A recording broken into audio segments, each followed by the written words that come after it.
Halo Sobat Movie, apa kabar? Semoga selalu diberikan kesehatan ya. Kali ini aku akan membuatkan alur cerita film yang berjudul My Girlfriend is an Agent 2009. Film ini bercerita tentang seorang wanita bernama An So-ji yang bekerja sebagai agen rahasia negara. Dari pekerjaannya itu, ia selalu merahasiakannya kepada pacarnya sendiri bernama Ji-jeon. Namun keputusan itu membuat hubungan mereka selalu dilanda masalah. Ji-jeon meninggalkan So-ji ke luar negeri untuk menuntut ilmu selama 3 tahun. Setelah kembali, Ji-jeon memiliki sejumlah rahasia yang tidak diketahui So-ji. Nah, apakah yang akan terjadi selanjutnya? Biar nggak penasaran? Yuk langsung aja kita ke ceritanya.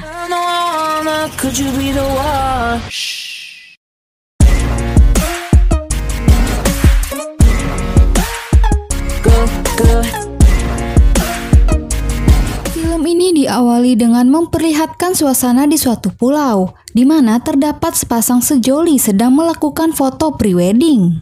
Tak lama, wanita tersebut yang bernama An So-ji mendapatkan telepon dari seorang pria bernama Lee Ji-jeon. Tak lain, dia adalah pacar sebenarnya So-ji.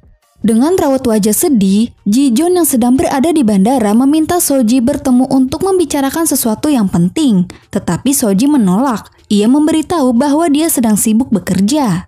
Saat kembali, semua anggota prewedding termasuk So-ji mendapatkan koneksi dari anggota lain bahwa terdapat sejumlah orang di kapal tengah melakukan transaksi ilegal.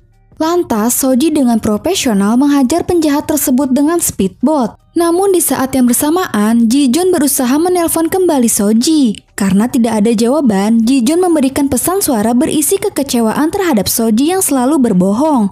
Lalu dia memutuskan pergi meninggalkan So-ji untuk keluar negeri. Singkat saja, So-ji berhasil membekuk kedua penjahat tersebut. Setelah itu, So-ji mendengar pesan suara dari Ji-jeon. Setelah mendengar pesan suara, dengan menangis So-ji pergi menemui Ji-jeon berusaha mencoba menghentikannya. Tetapi sayangnya itu sudah terlambat. So-ji sebenarnya adalah agen rahasia negara yang sudah profesional, sekaligus master seniman bela diri dan seorang pemain anggar. Dan prewedding tadi adalah hanya settingan untuk keperluan penyamaran So-ji untuk mengawasi para penjahat yang berada di pulau tersebut. Setelah kepergian Ji-jeon, So-ji sangat kehilangan dan bersedih. 3 tahun kemudian berlalu, So-ji selalu curhat kepada teman kerjanya tentang hubungannya dengan Ji-jeon. Selama 3 tahun pergi, Ji-jeon tidak pernah memberikan kabar sama sekali. Hal itu membuat So-ji perlahan menjadi marah dan frustasi. Karena hal itu, So-ji berusaha melupakan Ji-jeon dan mencoba menjalin hubungan dekat dengan seorang pria pengusaha sukses. Suatu hari, So-ji diberikan tugas kembali. Namun kali ini ia harus memata-matai sebuah kelompok kejahatan terorganisir Rusia yang ingin mengambil kepemilikan senjata biokimia yang canggih dari Korea dengan bantuan seorang ilmuwan Korea. Setelah misinya diberikan, So-ji segera menjalankan tugasnya bersama anggota di sebuah tempat makan. Di sana terdapat ilmuwan Korea itu akan melakukan pertemuan dengan seorang pria asal Rusia bernama Victor. Dalam misinya, So-ji menyamar sebagai tukang pembersih dan berusaha memasang sebuah pelacak kepada ilmuwan Korea tanpa ketahuan, agar nanti bisa mengetahui pergerakan mereka selanjutnya. Namun setelah berhasil memasang, tanpa diduga ia bertemu dengan Ji-jeon yang kini sudah berpenampilan menarik dan tidak menggunakan kacamata. Tentu So-ji sangat terkejut dan marah karena Ji-jeon sudah menghilang begitu saja selama 3 tahun dan akhirnya mereka bertengkar satu sama lain. Karena membuat kekacauan, kemudian pertengkaran mereka berakhir di kantor polisi. Di sana Ji-jeon memberitahu bahwa dia pergi ke Kanada selama 3 tahun untuk belajar ilmu studi internasional. Ji-jeon tidak mengerti mengapa So-ji saat ini bekerja sebagai tukang pembersih. Yang dia tahu So-ji terakhir bekerja sebagai agen travel. Ji-jeon tidak mengetahui pekerjaan So-ji sebenarnya karena selama ini So-ji mengaku kepadanya bahwa ia bekerja sebagai agen travel.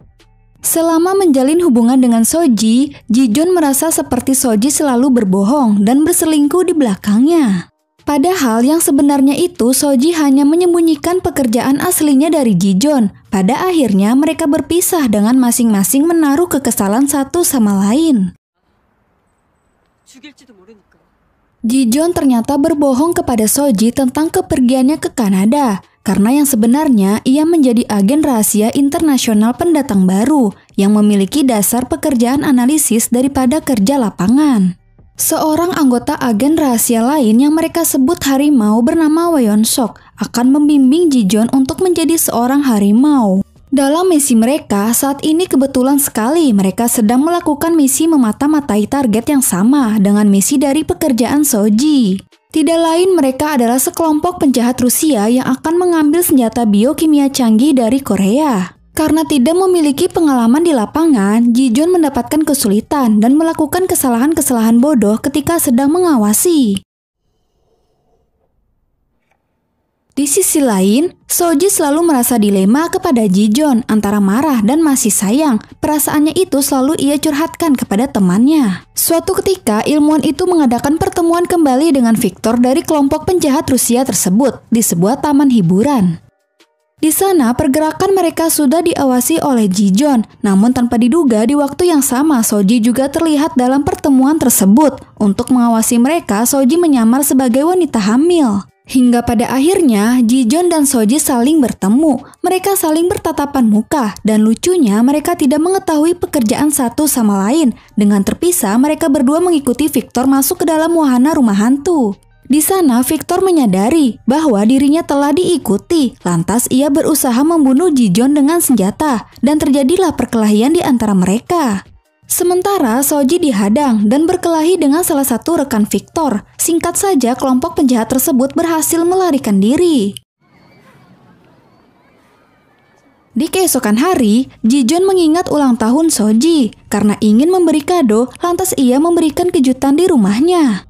Sebenarnya Ji-jeon masih sayang kepada Soji. Ia meminta untuk memperbaiki hubungan dan kembali berpacaran dengannya. Setelah mendengar hal tersebut, terlihat raut wajah Soji tidak begitu menyukai keputusan itu. Awalnya ia menolak mentah-mentah, tetapi perasaan tidak bisa dibohongi, dan akhirnya Soji menerima, dan mereka bersatu kembali.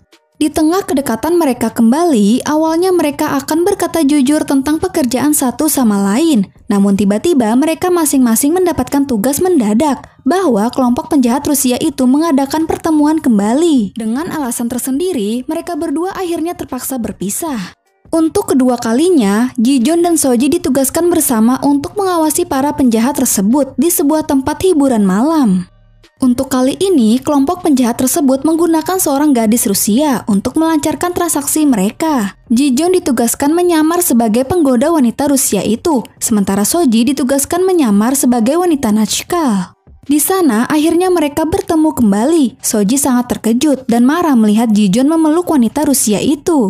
Hal yang sama pun dirasakan oleh Ji-jeon. Ia sangat terkejut melihat Soji berada di tempat itu sebagai wanita Nachkal. Sesaat baru saja mereka bersatu, kini mereka harus merasakan kekecewaan kembali satu sama lain. Di sisi lain, ilmuwan itu berhasil menyadari dan menghilangkan pelacak yang terdapat di dirinya. Untuk pertemuan selanjutnya dan mendapatkan senjata biokimia sepenuhnya, Victor memberikan sejumlah uang DP kepada ilmuwan tersebut. Saat di rumah, Soji merasa sangat galau. Ia berusaha menenangkan pikiran dengan Abok. Di sisi lain, Ji-jeon pun sama menghabiskan waktu dengan Abok dan ditemani oleh Won Sok. Suatu hari, masing-masing agen rahasia Ji-jeon maupun Soji menyadari bahwa di setiap misi pengawasan sebelumnya, terdapat Ji-jeon dan Soji terekam CCTV bertingkah mencurigakan.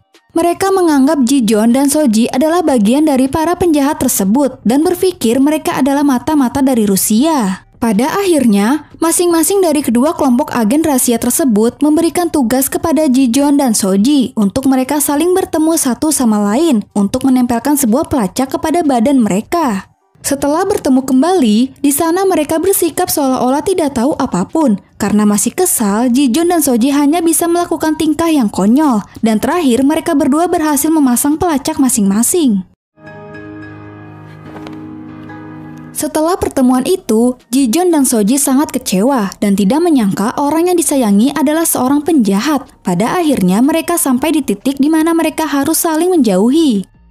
Setelah itu beredar kabar bahwa Victor telah menghilang. Karena hal itu membuat atasan Won Sok marah. Lantas ia menyalahkan semua ini kepada Ji-jeon yang kerjanya tidak becus.